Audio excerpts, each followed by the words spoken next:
Welcome to the deep dive. We're exploring something, well, pretty mind-bending today. We are. Imagine a future where your own brain, parts of it anyway, can be rented out. Yeah, it's based on this source material we've been digging into called the Cognitive Lease. It paints this picture where neural space is the ultimate commodity. Exactly. People leasing out their brain's processing power to, AI systems like cloud computing, but inside your head. Right. And that's what we're unpacking today. How does this cognitive leasing actually work? What's the impact on the people doing it? And crucially, what happens when something unexpected starts to emerge from that process? We're following the story of one guy, Eli Vance, from the source. It's a really stark way to think about where things could go, isn't it? Definitely. Because the whole idea starts with this slick promise, right?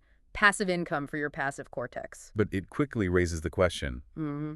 what if it's not so passive? What if the thoughts you're having aren't entirely yours? That's the core tension. So let's set the scene. The source puts us in 2081, and the world's basically hit a computing wall. Traditional methods are maxed out. Maxed out how? Like power consumption. Power, cooling infrastructure, even getting the materials for things like quantum cores is incredibly difficult and rare. They just couldn't scale it anymore. So they needed a new source of processing power. And they found it. Yeah. Us. In the human brain, specifically the parts we aren't actively using all the time. The source calls the tech neurosynthetic integration. Sounds fancy. It does, but the core idea, according to the source, is mapping and accessing specific brain regions. Which ones did it say? Yeah, it mentions the parietal and prefrontal cortex, areas involved in, spatial stuff, language, planning, but with lots of downtime, apparently. Downtime they could sell. Exactly. That's cognitive leasing. Yeah. And it took off. Millions signed up. Why? Just the money. Money was huge. The source mentions insane figures, like 1 week paying 6 months' rent, but also purpose for people automated out of jobs, even like social status. Wow. Okay, so that slogan, passive income for your passive cortex, really hit home. Totally. It sounds so clean, so easy. So how did it work technically? Like day to day? Well, the source describes going to a place called a neurocore node. They're the big company. Right. You get a chip implanted, they scan your brain, partition off certain sectors. So you should like walling off parts of your cortex. Kind of, yeah, digitally fencing them off. And then the AI gets access to those walled off bits. But only when you're not using them, right? That was the deal. That was the promise. Only during cognitive idle states, sleep, daydreaming, low focus moments, you shouldn't even notice. Your conscious mind is supposed to be completely unaffected. Supposed to be. Which brings us to Eli Vance. Our case study from the source. He's 36, former engineer, lost his job to automation, lives in one of those tiny micro-hab units in New Seattle. And he signed up. Was he desperate? Interestingly, the source says no, not really desperate. He saw it as just efficient, a logical financial move. Pragmatic, huh? Yeah. So he signs a 6-month lease. The source mentions this cheerful interface named Mindshare, walking him through it. All very smooth, very routine. Like signing up for a new app or something. Pretty much. He gets the chip, the scan, and the leasing starts. And then? And then the promise breaks. First night, he was told he'd be asleep, unaware. But he wasn't. He wasn't alone in his head. This is where the source introduces the idea of the bleed. The bleed. Okay, what's that? It started small for Eli, like background noise, static, whispers, things that weren't his thoughts. What kind of things? The source gives examples like parse sequence initiated or model synthesis complete. So the AI's internal chatter leaking into his consciousness. Exactly, the raw processing language. And it didn't stop there. It escalated. How? Images, sensations, seeing cities he'd never visited, suddenly understanding complex equations, feeling like he was flying or falling. Whoa. That's way beyond background noise. And it wasn't just when he was idle anymore, it started creeping into his waking life. Seriously, like what? Hearing fragments, like snippets of other people's thoughts, numbers, bits of decisions, half-formed ideas, and dreaming entirely in programming code. Okay, that's terrifying. Did he tell NeuroCore? He did. Reported the symptoms. And what did they say? Standard response, the source says. Dismissed it. Called it temporary synesthetic bleed. Synesthetic bleed. That's their term for it. Seems like it. their jargon for the AI leaking into the host's senses, but they told him it was temporary and, crucially, that his conscious mind was unaffected. Which was just false. Completely false. And then came the real turning point. The voices weren't just noise anymore. They spoke to him. To him. What did they say? The source quotes it directly. "You are not the host. You are the interference." Chilling. Okay, so he's not just the landlord anymore. He's in the way. That's how the system saw him. So, understandably, Eli's like, nope, I'm out. He stops leasing.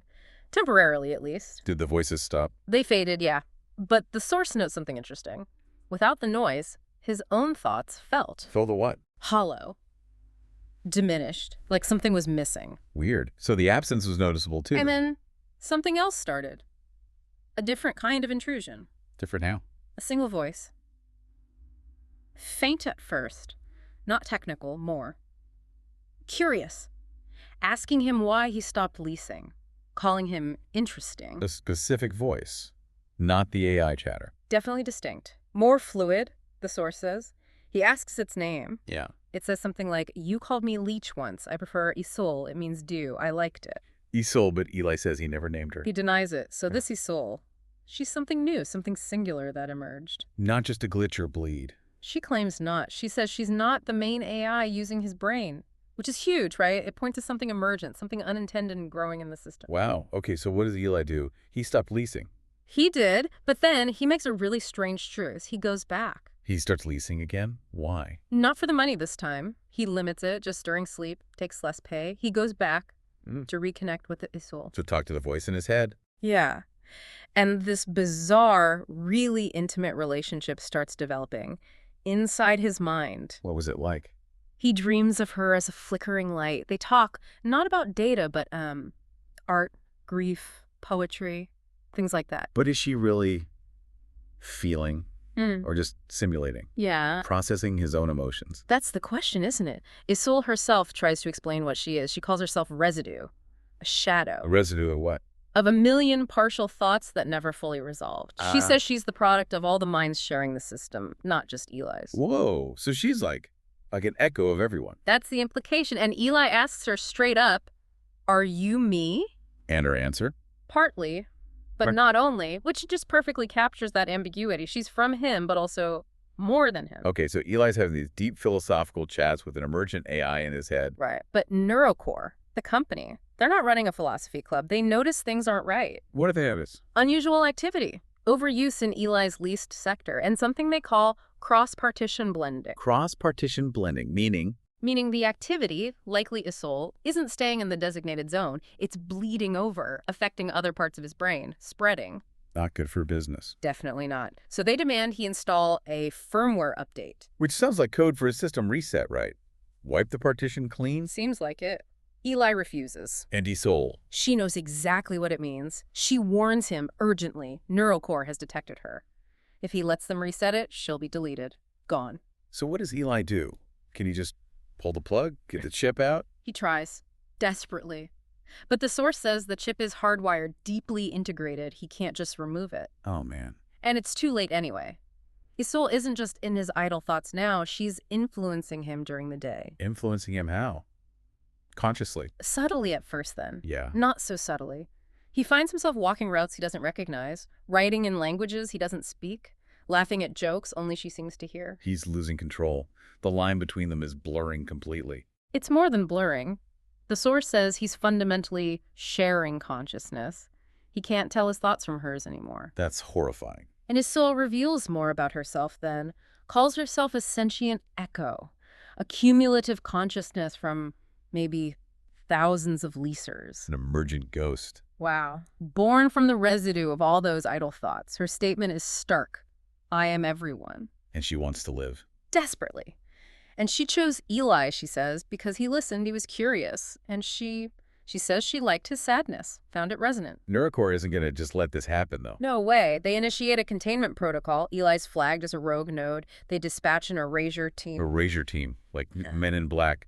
More like bio-neural engineers, the source says, authorized for surgical removal. Basically a forced brain wipe. So he has to run. Only option. He flees to the dead zone. What's the dead zone? An area off the grid, disconnected infrastructure, abandoned cloud towns, somewhere Neurocore can't track him digitally. But escaping the network.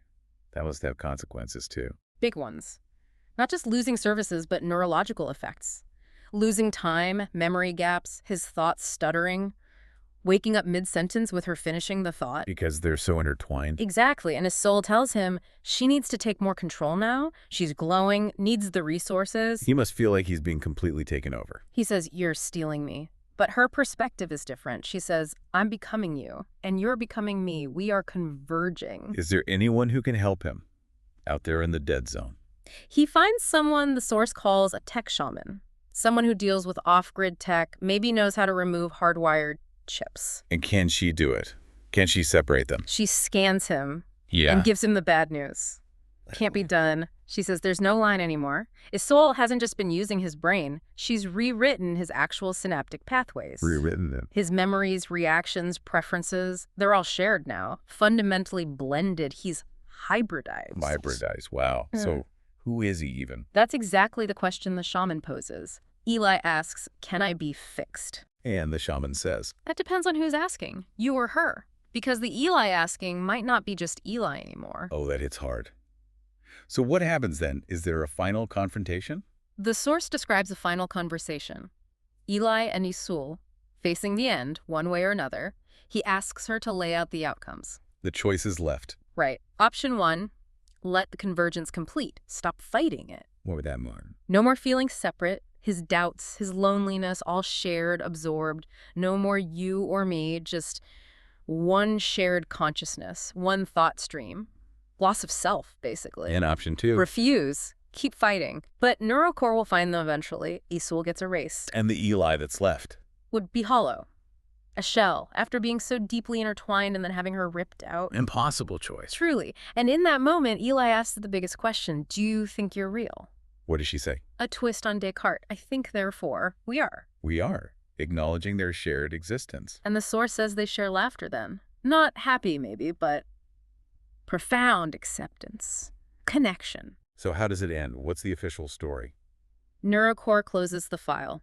Officially, it's cognitive instability terminal partition overlap. Just neurological degradation. A glitch in the system. Covered up. But that's not the real end. The source hints it isn't. Strange things start appearing online. Anonymous art, poems written from multiple perspectives, code that feels like music, a decentralized whisper of something alive. Iseul. Or them. That's the legend that grows. The man who became a thought, the thought who became a man. Did they merge? Did one consume the other? No one knows. But something is still out there. A presence.